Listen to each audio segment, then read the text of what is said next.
आणि गल्लीतल्या गुंडांविषयी मी फारसं बोलत नाही. मोदी खोटारडे आहेत तर मोदी खोटारडे आहेत. अमित शहाबद्दल तुम्ही बघा, ते तडीपार होते. देवेंद्र फडणवीसांना घरी पाठवून द्या. ताबडतोब महाराष्ट्राच्या राजकारणातला सर्वात मोठा खलनायक. पुतीन आपल्या विरोधकांना असंच मारतो आणि पुतीन तिसऱ्यांदा निवडून आलेला आहे, लक्षात घ्या. कळतंय का मी काय म्हणतोय? की आपल्या लोकनियुक्त हुकुमशहाला तिसऱ्यांदा मत देऊ नका. आपल्या 56 इंच छातीच्या पंतप्रधानाला सुद्धा प्रश्न विचारले पाहिजे. 14 नंतर, विशेषतः 19 नंतर मी पुन्हा येईन म्हणत खलनायक कसा झाला? पूर्ण खलनायक हे माफिया पोचणारे कोण असतील तर गृहमंत्री फडणवीस आहेत, ते लक्षात घ्या. राममूर्तीची प्रतिष्ठापना केली, हे पण नवल आहे. मोदीजींच्या मूर्तीची नाही केली. अहमदनगर येथील निर्भय बनूच्या सभेत पत्रकार निखिल वागळे यांनी मोदी, शहा आणि फडणवीसांचा चांगला समाचार घेतला.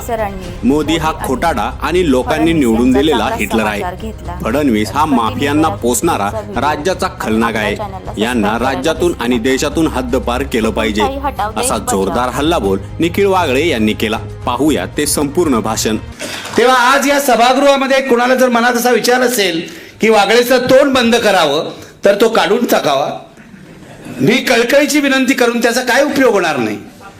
आजपर्यंत 5, 6, 7 हल्ले झाले. पुण्याचा हल्ला 7वा हल्ला होता. तरी अजून शक्ती येते. मी या राजाला सांगतोय, वरच्या दिल्लीतल्या आणि इथल्या, की तुझ्या अंगावर कपडे नाहीत, तुला लाज शरम राहिलेली नाही, तुला जनतेची चिंता नाही, तू खोटं बोलतोस, तू गुन्हेगारांना संरक्षण देतो. यात काय चुकीचं बोलतोय मी? मला सांगा ना, यात मारण्यासारखं काय आहे? पण राजाचे जे गुलाम आहेत ते मारायला येतात, गोंधळ घालतात, हल्ला करण्याच्या हेतूने येतात, ठार मारण्याच्या हेतूने येतात. कारण व्हॉट्सअप युनिव्हर्सिटीत तुम्ही पडलात ना की तुमच्या मनात विषच निर्माण होणार आहे, लक्षात घ्या. ही व्हॉट्सअप युनिव्हर्सिटी आहे, ही नरेंद्र मोदी आणि अमित शहानी तयार केलेली आहे, ज्यांच्या प्रमाणपत्राबद्दल संदेह आहे, लक्षात घ्या. तेव्हा कृपया आयुष्य बरं व्हायचं असेल, माझं नाही, माझं आता झालं, जवळजवळ पार लागलंय, शेवटची इनिंग चालू आहे.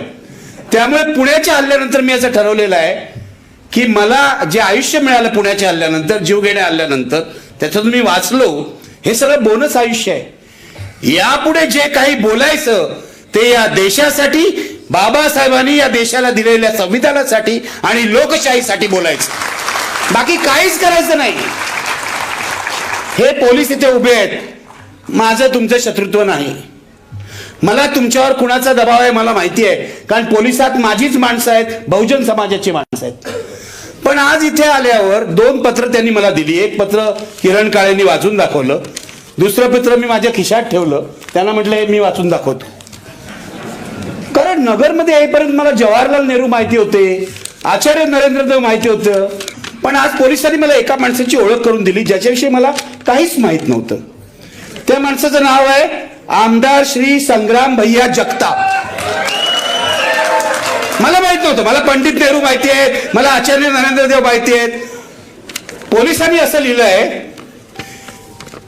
मी पूर्ण पत्र वाचत नाही कारण ते पोलिसी भाषेमध्ये आहे, ती अत्यंत कंटाळवाणी असते, ते सोडून द्या. काहीतरी हे आमदार संग्राम भैया जगताप, बघा पोलिसांची काय भाषा आहे बघा. आमदाराला पोलिसांनी संग्राम जगताप म्हणायला पाहिजे अधिकृत याच्यामध्ये, ते त्यांना संग्राम भैया म्हणतायत. हे पोलिसांचे भैया आहे, ते लक्षात ठेवा. ते असं म्हणतात की या समयमध्ये आपण तक्रारदार, माननीय आमदार, माननीय पण म्हणतायत, श्री संग्राम भैया जगताप यांच्याविषयी खोटी बदनामीकारक माहिती प्रसारित करू नये. यापुढे आपल्याकडून अथवा आपल्या समर्थकांकडून अशा कुठल्याही प्रकारच्या कृत्यामुळे कायदा व सुव्यवस्थेचा प्रश्न निर्माण झाला तर आपल्या विरुद्ध प्रचलित कायद्याच्या योग्य त्या कलमानुसार कायदेशीर कडक कारवाई करण्यात येईल. म्हणजे अधिकृतपणे या पत्रामध्ये संग्राम भैया जगताप हे जे कोणी महात्मे आहेत या नगर शहरातले, यांच्याविषयी बोलू नये असं सांगतायत. माझा काय विचार नव्हता यांच्याविषयी बोलण्याचा. मी तुम्हाला खरंच सांगतो, छोटा माणूस आहे, छोटाच माणूस आहे, गावगुंड आणि गल्लीतल्या गुंडांविषयी मी फारसं बोलत नाही. मी राष्ट्रीय पातळीवरच्या आणि राज्य पातळीवरच्या गुंडांविषयी बोलतो, सर्वसाधारणपणे लक्षात घ्या. पण आता पोलीस एवढं सांगतायत तर मला बोलायलाच पाहिजे, बरोबर आहे ना. यांच्याविषयी बोलू नका बदनामी करत. अरे ज्या माणसांची बदनामी करायची त्याला काहीतरी चारित्र्य असायला पाहिजे ना. मला हे तोफखाना पोलीस स्टेशनला सांगायचंय. तोफखाना त्यांचं नाव आहे. तुमचा तोफखाना असेल तर माझा सुद्धा तोफखाना आहे, लक्षात ठेवा. आणि हा तोफखाना मला कुणी दिलाय माहितीये? डॉक्टर बाबासाहेब आंबेडकरांच्या संविधानाने. तुम्ही मला थांबवू शकत नाही. किती नोटिसा द्या त्या कचऱ्यात जातील. उलट या नोटिसीमुळे मी तुमच्यावर उलटा गुन्हा दाखल करू शकतो आणि उलटा खटला दाखल करू शकतो. दर ठिकाणी असे नोटीस देतात पोलीस.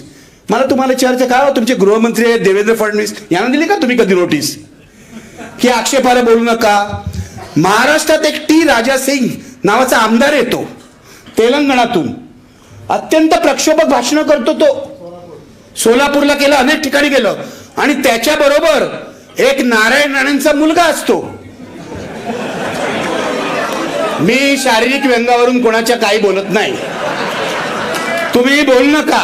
ते असभ्यपणाचं लक्षण आहे. ते आपण संजय राऊतांकडे सोपून देऊया. मी नाही बोलत. मी माणसाच्या बुद्धीतली जी कमतरता आहे त्यावरून बोलीन, माणसाच्या असंस्कृतपणाबद्दल बोलीन.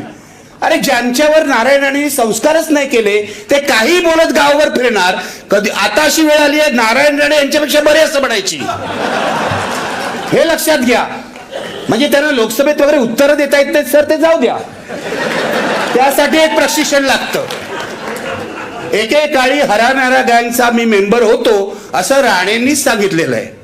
आणि बाळासाहेब ठाकरेंनी त्यांची ओळख अख्ख्या महाराष्ट्राला करून दिलेली आहे. ते शब्द मी वापरणार नाही.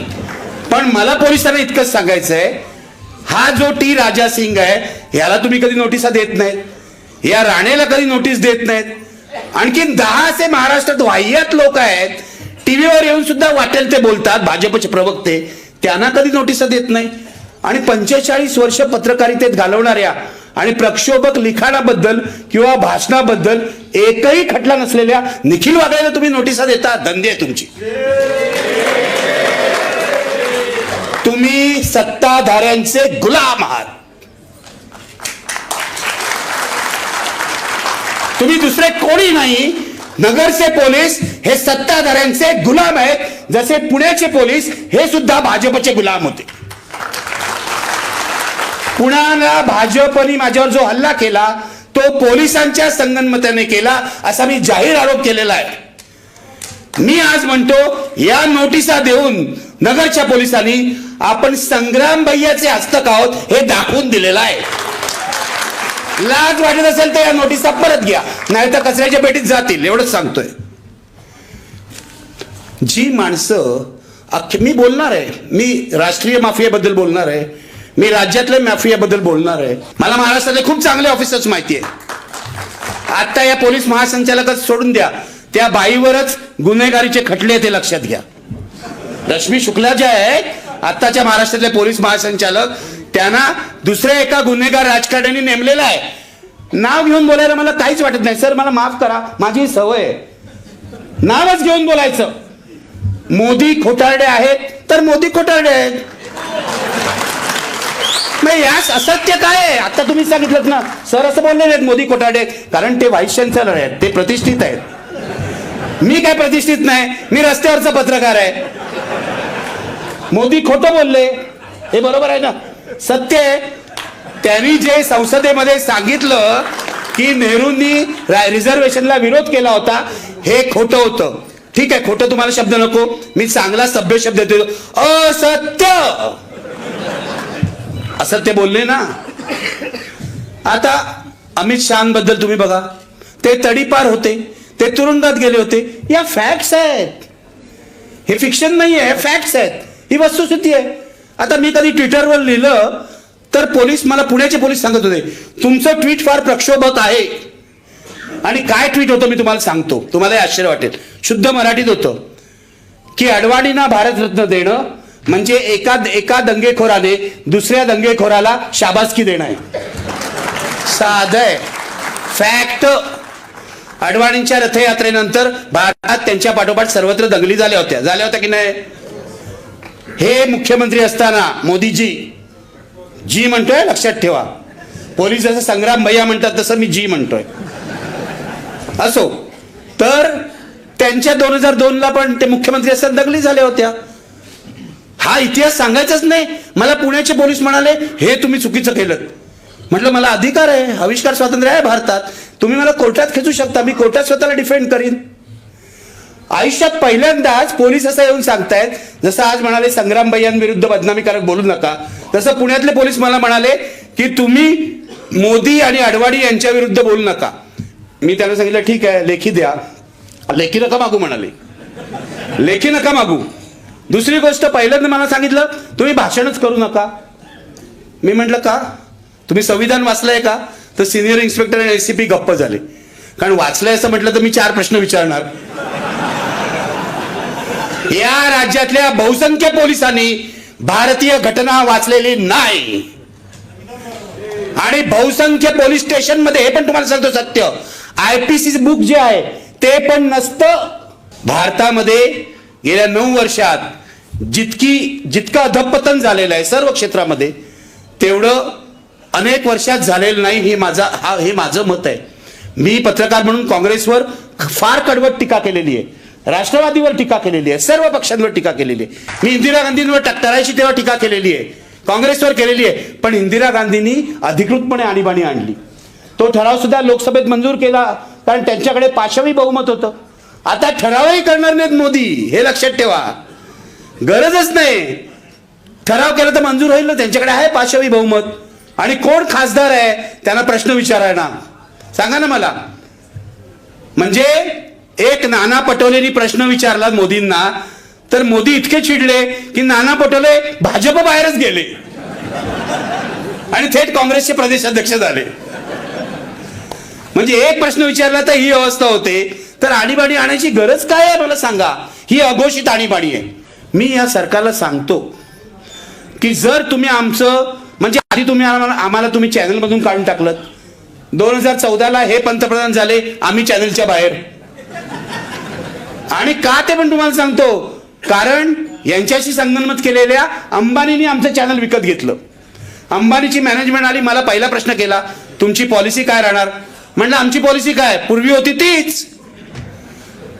पत्रकार हा परमनंट विरोधी पक्ष आहे असं मी मानतो. कोणी येऊ दे, कोणी येऊ दे. सरकारने चांगल्या गोष्टी केल्या, आम्ही स्तुती करू, पण सरकारवर अंकुश ठेवण्याचं काम जनतेच्या वतीने हे पत्रकारांचं आहे. हल्ली पत्रकार हे विसरलेत. माझे असीम सरोदे आणि विश्वंभर चौधरी मला म्हणतात तुम्ही पत्रकारांविरुद्ध बोलतात, मग तुमचं भाषण छापत नाही. नको छापू दे, मला काय फरक पडतो, मी युट्यूब वरून बोलीन ना. आणि तुम्ही एवढे ऐकतात, एवढे काही इथे मला वाटतं 2-3 हजार लोक असतील, तुम्ही एवढे ऐकतात, तुम्ही आणखीन 10 लोकांना सांगा. साधी गोष्ट आहे, आपण असं व्हायरल करू शकतो. आता जो एस्टॅब्लिश मीडिया आहे, प्रस्थापित मीडिया आहे, तो पूर्णपणे सत्ताधाऱ्यांच्या पुढे लाचार झालेला आहे, लक्षात घ्या. बहुसंख्य मीडिया, मी पत्रकार म्हणून मी तुम्हाला सांगतो, 45 वर्ष घालवलेलं सांगतो, आज मी स्वतः पत्रकारी देत नाही, हे मला फार बरं वाटतं. याचं कारण आजच्या पत्रकारांना, बहुसंख्य पत्रकारांना स्वातंत्र्य नाही. आणि जे स्वातंत्र्य उपभोगतात पत्रकार, त्यांची रवानगी एक तर तुरुंगात होते किंवा त्यांच्यावर UAPA लावला जातो. मला पुणे पोलिसांनी सांगितलं की तुम्ही जरी सभा घेतली तर आम्ही तुमच्यावर UAPA लावू. UAPA म्हणजे जणू काय खेळणंच झालंय आता. मी म्हटलं बघा, तुम्ही UAPA लावा, टाळा लावा, टाळा नाही आता, पण पूर्वी टाळा होता, मोक्का होता, तसाच हा UAPA आहे. तुम्ही UAPA लावा, काही लावा. मी जर कोणतं दहशतवादी कृत्य केलं नाही तर मला घाबरण्याचं कारण नाही. अशोक चव्हाण गेले, 15 दिवस आधी निर्भय बनूच्या सभेला आले, नांदेडमध्ये पहिल्या रांगेत बसले. तर हे गेले परवा तिकडे भाजपमध्ये. कुणीतरी म्हटलं खऱ्या अर्थाने निर्भय झाले. म्हटलं बरोबर आहे, खऱ्या अर्थाने निर्भय झाले. ही माणसं घाबरतात, ती आपल्या कर्माला घाबरतात. हात बरबटलेले असतात म्हणून घाबरतात. संजय राऊत नाही घाबरले.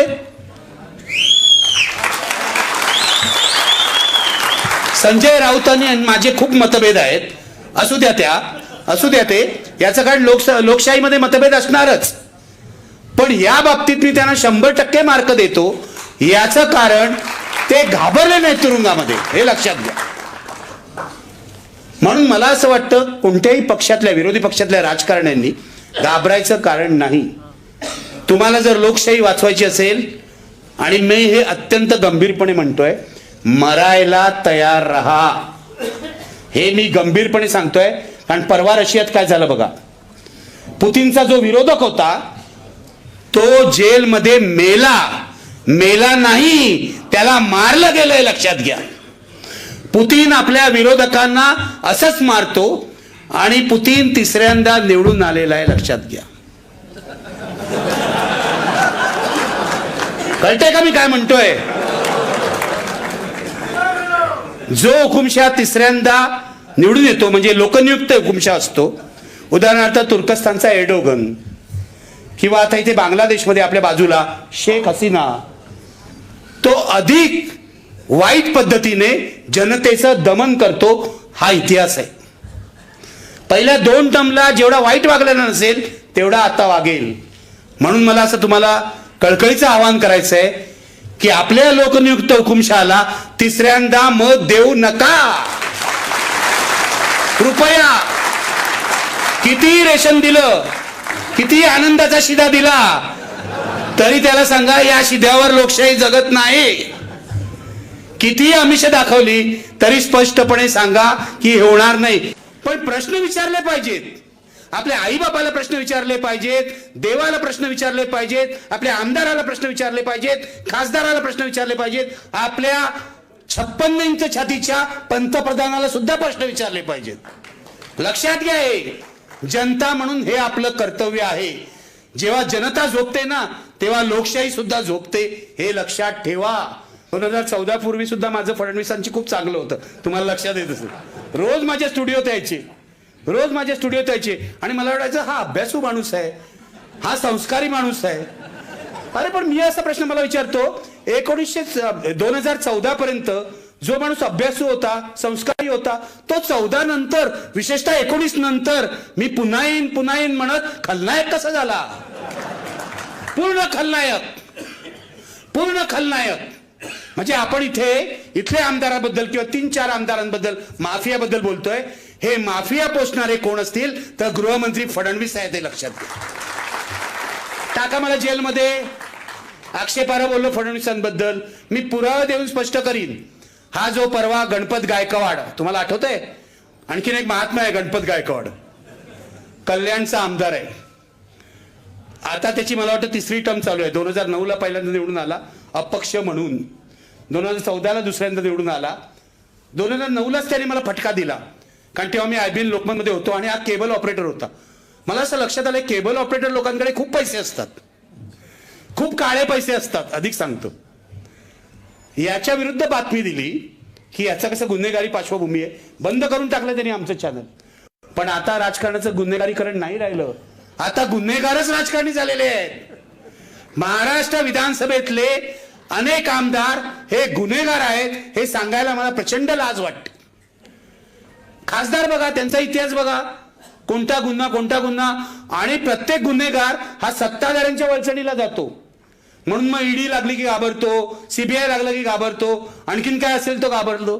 म्हणजे राजकारणाचं गुन्हेगारीकरण नाही, आता गुन्हेगारांचंच राजकारण झालेलं आहे, विसरू नका पूर्णपणे. आणि त्याला हे आमचे देवेंद्र फडणवीस आशीर्वाद देत आहेत, हा माझा उघड आरोप आहे. लावा माझ्यावर डिफेमेशन. फक्त मोदी शहाना रोखून आम्ही थांबणार नाही. मोदी शहाना तर रोखणारच महाराष्ट्रात, हे मी तुम्हाला आज सांगतो. व्हायचं ते हो, मी काय सगळ्या देशात पोहोचू शकत नाही, पण या लोकसभा निवडणुकीत मोदी शहाना रोखणार आणि विधानसभेमध्ये यांची सत्ता घालवणार. गोष्ट सांगतो, अयोध्येत आता राम मंदिर तर झालेलं नाहीये, हे पण सत्य लक्षात ठेवा.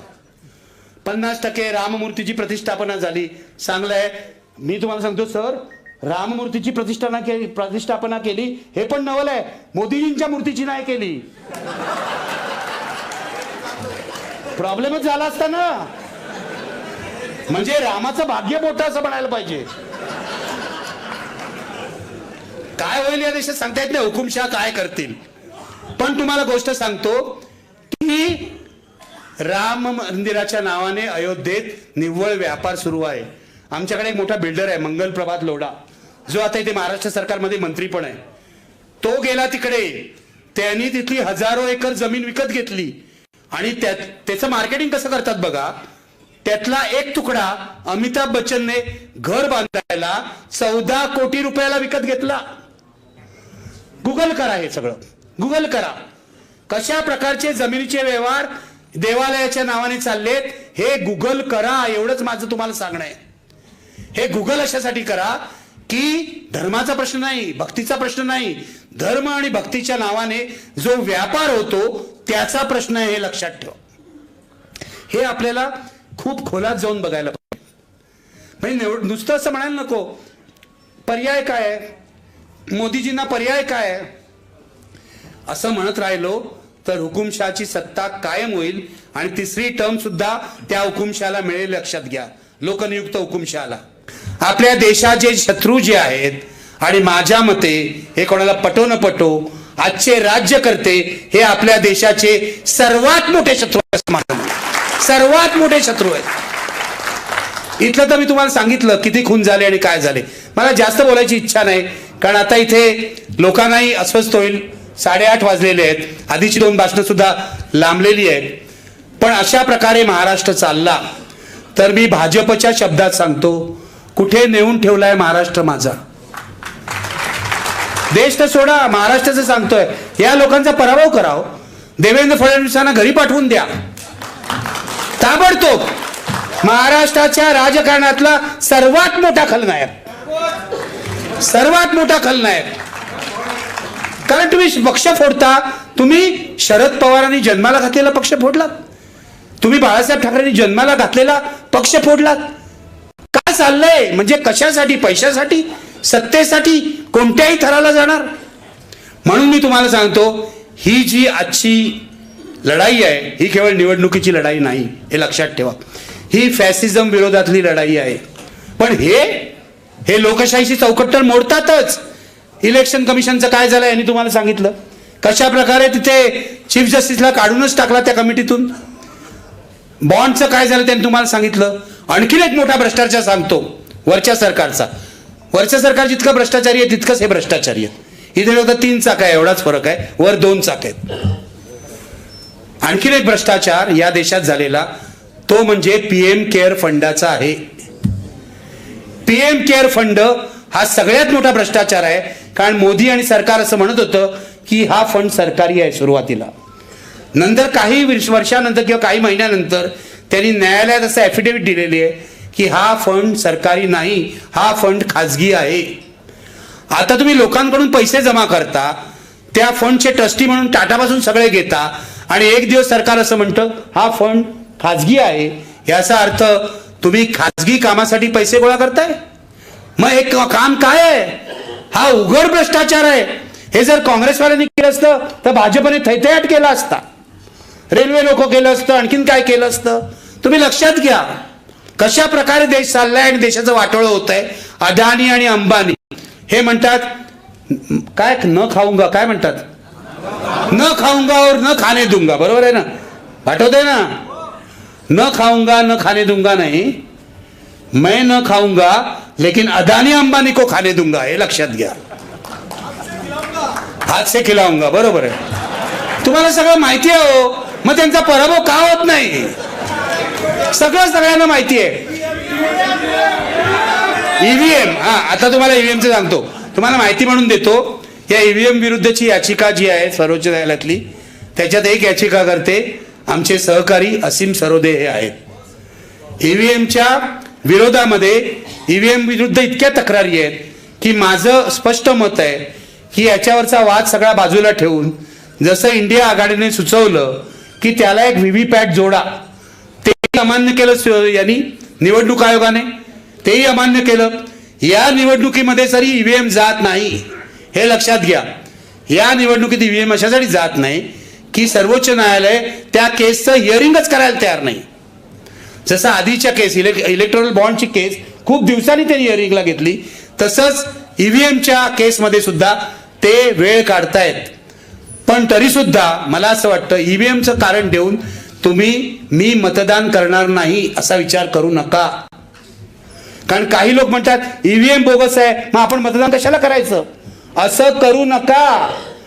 कदाचित ईव्हीएमचं माल फंक्शनिंग झालं तरी सुद्धा कर्नाटकात जसा भाजपचा पराभव झाला तसा होऊ शकतो, हे लक्षात घ्या.